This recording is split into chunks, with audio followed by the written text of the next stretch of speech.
There is a word that has become popular over the last few years. It is the word epic. But what does it really mean for something to be epic? The dictionary defines it as something that is heroic, majestic, impressively great. Epic is also a word used to describe the stories of heroic, majestic, or impressively great lives. One of the most important things to realize is that there is more to heroes that are part of an epic story than the glimpse we get in stories themselves. Heroes are not made in a day. We see and hear these stories of epic battles and wars, good times and bad times, but in reality, they are snapshots. The stories we see and hear are preceded by years of untold preparation. The hero is not made in a moment.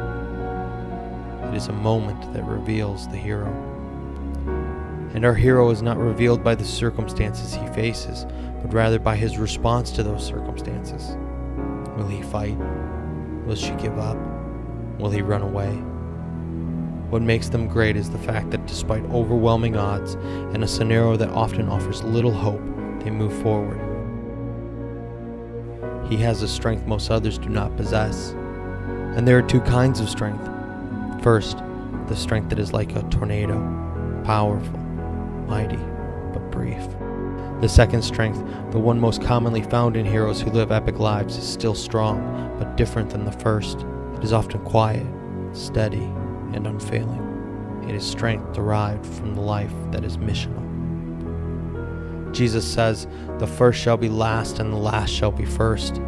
We often think of those arriving last as the weakest, but oftentimes the last are the strongest who have put others first. The person pushing a wheelchair is stronger, but last. Someone like the Good Samaritan steps out of the proverbial rat race to care for the hurting and afflicted and exhibits strength. Oftentimes the hero must sacrifice to achieve his mission. The truly epic stories are those in which our hero dies for the sake of the mission. It was never about him. Rather, it was about others. It was about doing what was right. And it was about an idea greater than oneself. The hero is unselfish and unwavering.